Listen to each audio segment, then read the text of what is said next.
오늘 우리에게 주신 하나님의 말씀은 창세기 1장 1절과 2절 말씀입니다. 구약성경 1면에 있는 창세기 1장 1절부터 2절까지의 말씀입니다. 우리가 하나님의 말씀을 한 목소리로 합독하도록 하겠습니다. 시작. 태초에 하나님이 천지를 창조하시니라. 땅이 혼돈하고 공허하며 흑암이 깊음 위에 있고 하나님의 영은 수면 위에 운행하시니라. 아멘. 오늘 함께 캐치프레이즈 함께 외치고 시작하겠습니다. 하나님 나라 임하소서. 네, 하나님 나라를 계속해서 구하고 찾는 2025년 우리 영세교회 비전을 가지고 계속 나아가고 있습니다. 우리 옆에 사람과 함께 인사해 볼까요? 하나님의 나라를 함께 구합시다. 하나님의 나라 함께 구하고 찾는 우리 영세교회 공동체 되길 바랍니다. 지난주 우리는 예수님께서 그토록 열망하시고 사역을 시작하시고 마치시는 그날까지 가르치셨던 단 한 가지가 바로 하나님 나라 이야기였다고 말씀드렸습니다. 그리고 계속해서 우리는 그 하나님 나라가 무엇인지 참 모호하기도 하고 알 수 없는 그 어떤 것인지 참 헷갈리는 그 하나님 나라를 계속해서 우리가 배워나가고 하나님께서 우리에게 어떻게 말씀하시는지를 살펴보려고 합니다. 오늘은 그 첫 번째 하나님 나라와 창조에 대한 이야기를 함께 여러분과 나누며 하나님의 말씀을 듣고자 합니다. 우리가 하나님의 말씀이라고 믿는 이 성경은 아주 위대한 선언으로 하나님의 말씀을 시작합니다. 태초에 하나님이 천지를 창조하시니라 로 선언하시면서 말씀을 시작하십니다.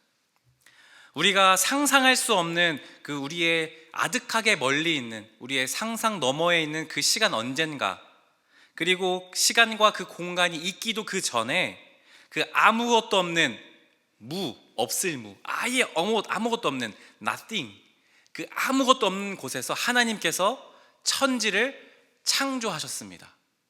그게 바로 성경 하나님 나라의 시작이었습니다.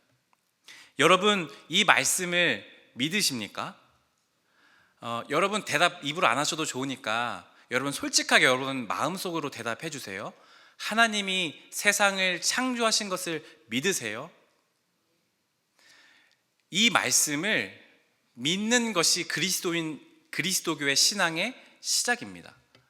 하나님이 천지를 창조하신 것을 믿지 못하면 그 어떤 것도 우리의 신앙의 기반이 흔들리게 되어져 있습니다. 하나님이 내가 이 세상이 하나님께서 정말 창조하신 것을 믿는다면 이 세상은 그냥 우연하게 만들어진 것이 아니라 하나님이 어떤 목적을 가지고 특별한 이유가 있어서 이 세상이 지금 존재하고 있다는 것이죠. 내가 지금 여기에 없지 않고 있는 이유가 있다는 것이죠.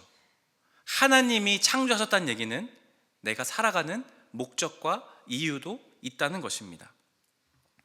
만약에 하나님이 창조하신 것을 믿지 않는다면 모든 것이 아주 우연하게 아주 희박한 확률로 자연 발생적으로 이 세상이 만들어졌다고 믿는다면 그러면 내가 지금 살아가는 이유와 목적도 없습니다.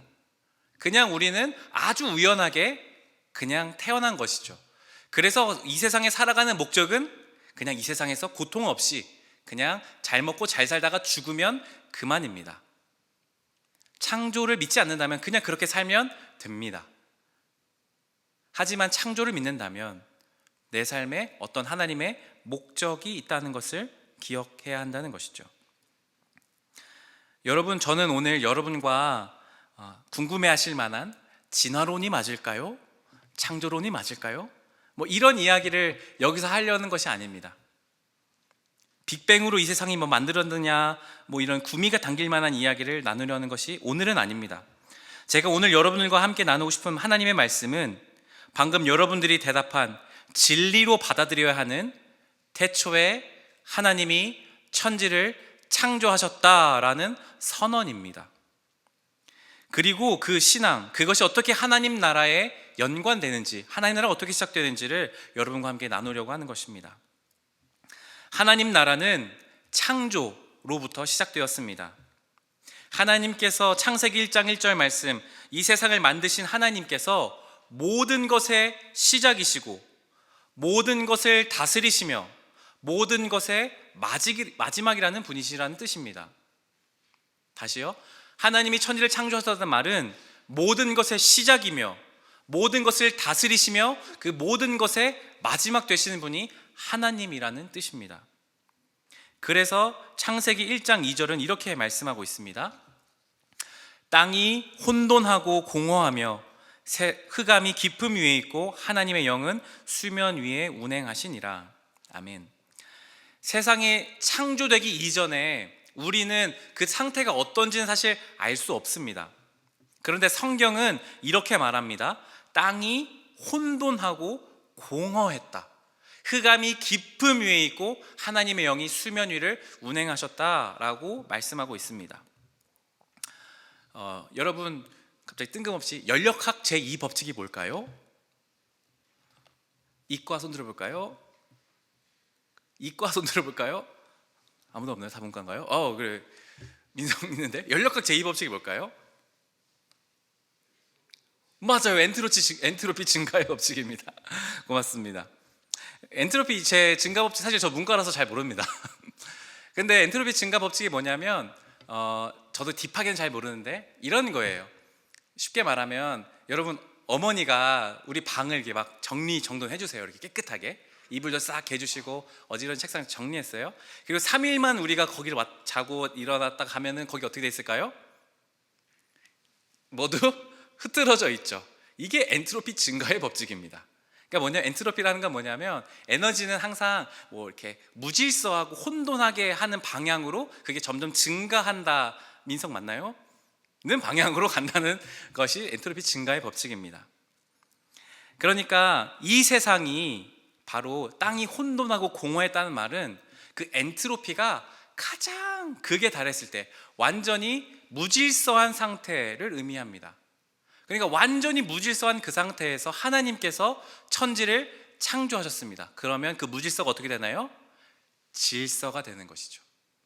하나님의 창조는 무질서를 질서로 만드시는 것이 바로 하나님의 창조, 하나님의 나라입니다. 그러니까 하나님의 나라는 다스리시는 하나님의 다스리심은 흐트러져 있는 것이 아니라 잘 정돈된 것이고 하나님의 뜻에 맞게 모든 것이 있어야 할 곳에 있고 없어야 할 곳에 없는 것이 바로 하나님 나라 창조인 것이죠. 땅이 생기고 물의 경계가 생기고 빛이 생기고 어두움이 생기고 해가 있고 달이 있고 모든 것이 정확한 균형에 맞게 생기는 그것이 바로 하나님 나라, 하나님의 창조인 것입니다. 하나님은 이 세상을 그냥 심심해서 만들어 볼까 해서 만드신 것이 아니에요. 우리가 카페 가가지고 그냥 이렇게 해서 그 영수증 이게 접잖아요. 이렇게 뭐 만들잖아요. 그렇게 해서 하나님 만드시는 게 아니에요. 심심해서 만드신 게 아니에요. 하나님 목적을 갖고 만드신 거예요. 특별한 목적. 그래서 하나님께서 이 땅에 아주 선하신 목적을 가지고 무질서한 세상을 질서로 바로 잡으시고 하나님의 나라가 점점 확장되어 가도록 이 세상을 창조하신 것입니다. 이것을 믿는 것이 창조 신앙이라고 합니다. 창조를 신앙하는 것이죠. 그러니까 창조 신앙이란 세상을 창조하신 하나님이 나의 혼돈하고 공허한 삶에도 다스리시고 나의 삶을 질서 있게 만드시는 것을 믿는 것이죠. 하나님이 나의 삶에도 어떤 목적이 있고 그것을 이루어 가시는 것을 믿는 것을 의미합니다. 바로 이 창조 신앙으로부터 우리는 우리의 삶의 의미를 발견할 수 있습니다. 우리가 나아가야 할 방향, 왜 살아가야 하는 방향도 여기서 찾을 수 있습니다. 이곳저곳을 기웃거리는 채 우리가 나의 삶의 뜻이 무엇인지를 발견할 수 없습니다. 오직 하나님께만 나의 목적을 발견할 수 있습니다. 여기 제가 선물 받은 만년필이 하나 있습니다. 아주 잘 나오는 좋은 만년필인데요. 이 펜의 목적은 뭘까요? 쓰는 것이죠. 제가 이렇게 쓰는 것이죠. 펜의 목적은 쓰는 것에 있습니다. 그럼 이 펜의 목적은 누가 부여했을까요? 펜을 만든 사람이 이 목적을 부여했습니다. 그러면 이 펜의 목적은 쓰이는 것이라는 것은 만든 사람이 부여한 외부에서부터 오는 것이죠. 근데 만약에 펜이 스스로 나는 쓰는 거 싫어, 나는 요리할 때 쓰이고 싶어, 나는 뭘 자를 때 쓰일 거야 하면서 이 펜을 이렇게 쓴다면요, 그럼 그것은 이것의 바른 목적으로 쓰이는 걸까요? 아닙니다. 만약에 이 펜이 잘 나오지 않는다면요, 그 목적에 따라서 이 펜이 잘 나오거나 잉크가 마르거나 고장나서 나오지 않는다면 이것은 목적이 있나요, 없나요? 없습니다. 이것은 그러면 쓸모 없다고 말합니다. 창조신앙을 믿는다면, 하나님이 나를 만드셨다고 믿는다면, 그럼 내 삶의 목적은 누가 주셨을까요? 하나님이 주셨다고 믿는 것입니다. 그럼 내 삶의 목적은 누구에게 물어봐야 될까요? 하나님께 물어봐야 되는 것이죠. 왜? 하나님이 만드셨으니까. 내가 그냥 내 스스로 난 이렇게 사는 게 맞아, 펜이 막 요리 쓸 때 하고 싶다고 해서 그 목적이 바르지 않는 것처럼, 내가 내 스스로 그냥 내가 어떻게 살아가는지를 마음대로 결정하고 살아간다면 바른 목적대로 살아가지 못하는 것이죠. 하지만 하나님께 내가 왜 태어났는지, 나는 어디로 가야 하는지를 물어보고 그 뜻을 알게 된다면 아주 바람직한, 인간다운, 아름다운 삶이 되는 것입니다. 그래서 하나님께서 우리에게 말씀하시는 하나님 나라를 이루어가고 하나님의 통치가 나의 삶을 통해 계속해서 확장되어가는 그것을 우리가 날마다 구하고 찾아야 하는 것이죠. 그것이 바로 창조신앙을 가진 사람들의 뜻입니다. 우리가 한 가지 더 창조신앙에서 중요한 지점을 하나 더 살펴보려고 합니다. 창세기 1장 27절 말씀인데요, 우리가 한 목소리로 함께 읽어볼까요? 시작. 하나님이 자기 형상 곧 하나님의 형상대로 사람을 창조하시되 남자와 여자를 창조하시고. 아멘. 사실 이 창세기가 쓰였을 이 창세기의 배경이 되는 이 고대 시대에는, 고대 이 중동, 고대 근동 지역에는 창조 이야기가 사실은 많이 있습니다. 그러니까 성경에서 나오는 창세기 이야기랑 비슷한 이야기들이 사실은 많아요. 수메르 신화라든지 바벨론 신화에서도 사실 이런 창조 이야기가 나옵니다. 꽤 비슷하게 나오는 내용도 있어요, 놀랍게도. 그런데 이 수메르 신화에서 보면, 이 신화에서는 이렇게 이야기합니다. 큰 신이 있고 작은 신이 있다고 합니다. 그래서 이 큰 신이 작은 신을 부려먹는 거예요. 작은 신이 어떤 일을 하냐면 강가에 가서 흙을 푸는 일을 하는 거예요. 이렇게 흙 퍼서 막 진흙을 날르는 일을 합니다. 근데 그게 너무 힘든 겁니다, 작은 신들이. 그래서 막 불평을 해요. 못하겠다고 막 반란을 일으킵니다. 그래서 큰 신들이 어떻게 했냐면 그 작은 신들의 불평을 잠재우기 위해서 그 흙을 가지고 사람을 창조했다고 수메르 신화에서는 기록합니다. 그러니까 다른 여러 가지 신화들을 살펴보면 어쨌든 신이 인간을 창조한 이야기들이 나와요. 공통점이 뭔지 아세요? 신이 인간을 창조한 이 당시의 공통점은 바로 신이 인간을 부려먹기 위해서, 대신 노동하게 하기 위해서 만든 것이에요. 그게 그 당시의 목적이었습니다. 왜 그랬을까요? 왕이 노예들을, 이 사람들을 부려먹기 위해서 하는 그런 사상교육 같은 것이죠. 그런데 성경에서는 오늘 뭐라고 기록합니까? 하나님이 자기 형상, 곧 하나님의 형상대로 사람을 창조하셨다라고 기록합니다. 하나님은 우리 사람을 창조하실 때 부려먹기 위해 창조하셨나요? 아니죠. 하나님은 오히려 에덴 동산에서 함께 거닐면서 하나님과 교제하기 위해 창조하셨습니다. 이 당시에는 파격인 이야기인 것이죠. 그 누구도 상상할 수 없었던, 신과 하나님이 교제한다? 말도 안 되는 이야기. 바로 그것을 선언하는 것이 창세기의 말씀입니다. 그래서 이 창세기의 말씀은 과학적인 어떤 것을 증명해내려고 쓴 책이 아니에요. 신앙을 가지고 쓴 책입니다. 하나님이 인간을 창조하신 목적은 바로 하나님의 뜻, 하나님의 목적, 하나님 나라, 그리고 하나님의 형상대로 만드셨다라는 것을 선언하는 것입니다. 그러니까 여러분은 사실 하나님의 형상을 따라 만들어진 정말 멋진 사람들이에요. 소중한 사람들이에요. 세상에서 말하는 기준으로 생각하는 게 아니라 하나님의 관점에서 여러분들은 정말 존귀한 사람들입니다. 그 존귀하고 훌륭한 사람들을 옆에 사람 한번 쳐다볼까요? 한번 봐주세요. 앞뒤 사람도. 하나님이 창조하신 아주 멋진 사람, 존귀한 사람 맞나요? 웃음이 나오는 사람인가요? 멋진 사람들입니다. 그것을 받아들이는 게 창조신앙인 것이에요. 여러분, 고대에서는 이 통치자들이 이 지방을 통치할 때 그 통치자들의 형상을 따라서 하는 이렇게 상을 세워놔요. 그러니까 사람들이 지나갈 때마다 그것을 보면 무슨 생각을 하냐면, 아, 통치자가 저기 있지, 똑바로 해야지, 어이 무섭다 하고 그 다스림에 대한 두려움을 심어줬었어요. 그 마찬가지로 하나님의 형상이라는 말은 하나님께서 여러분을 이 세상 안에 형상으로 세워놓으신 거예요. 그러니까 여러분은 하나님의 뜻을 따라 만들어진 사람, 하나님의 형상대로 살아가야 되는 의무를 가진 사람들입니다.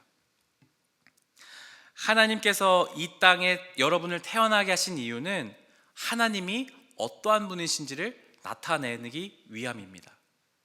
하나님은 어떤 분이신가요? 하나님은 돈에 눈이 멀으신 분이신가요? 하나님은 성공하기 위해 열심히 살아가시는 분이신가요? 하나님은 악착같이 내 것을 챙기기 위해 애쓰시는 분이신가요? 아닙니다. 하나님은 선한 삶으로 우리를 부르십니다. 하나님은 인자하시지요. 하나님은 약자들을 사랑하시지요. 하나님은 주의 뜻으로 백성들을 품으시지요. 그런 것들을 세상에 우리의 손과 발로 나타내야 된다는 것이 하나님의 형상으로 지음받았다라는 것입니다.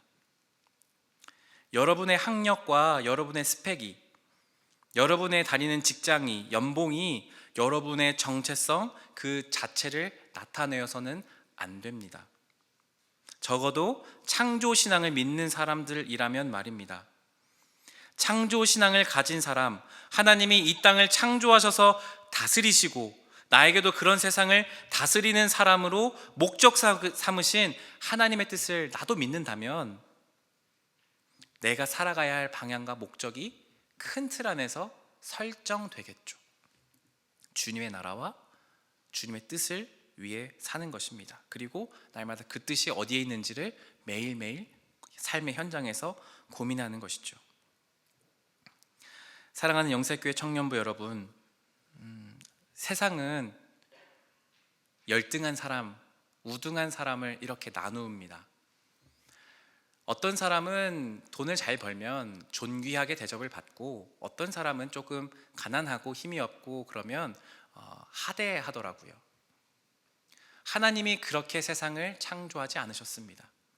그렇기에 우리도 세상에 나아가서 하나님의 뜻처럼 모든 사람을 존귀히 대하고 모든 사람을 하나님의 뜻에 맞게 사랑하며 살아가는 그런 삶이야말로 하나님의 나라를 살아가는 목적일 것입니다. 찬양팀 함께 나와주시고요. 하나만 화면 보여주시면, 김근주 교수님이란 분은 이렇게 책에서 기록하고 있습니다. 사람은 하나님의 종으로 만들어진 것이 아니라 하나님의 형상, 하나님을 닮은 자로 만들어졌다. 그래서 하나님을 알게 되면 사람은 가장 사람다워진다. 저는 이 말이 참 울림이 있더라고요. 사람답게 살려면 하나님을 알면 됩니다. 하나님을 닮아가면 가장 사람답게 살 수 있습니다. 우리가 돈 버는 것에 혈안이 되어서 살아가요. 사람들 지독하게도 돈 벌려고 정말 치열하게 삽니다. 그렇게 사는 게 옳아 보이니까요. 돈을 안 벌란 얘기가 아닙니다. 열심히 살란 얘기는 아닙니다. 살지 말란 얘기가 아니에요. 그러나 적어도 창조신앙을 믿는다면 우리가 어떤 방향으로 사역을 할지, 우리는 어떤 것에 의미를 두고 내 삶이 왜 여기 있는지, 나는 왜 지금 이곳에서 살고 있는지, 왜 대한민국에 태어났고 왜 이런 삶을 경험하고 있는지, 왜 내 주위에는 이런 사람이 있는지를 고민해 보셔야 된다라는 것입니다. 목적이 있습니다. 그것을 하나님에게서 찾는 것이죠. 하나님, 내 삶의 목적이 무엇입니까? 날마다 구하며 기도하며 살아갈 때 가장 사람답게, 하나님의 모습답게 살아가는 저와 여러분이 될 수 있는 것입니다. 하나님의 나라를 이루어가는 삶이 되는 것이죠. 그렇게 함께 창조신앙으로 하나님 나라를 이루어가기를 소망하는 우리 영세교회 청년 공동체 되기를 소망합니다.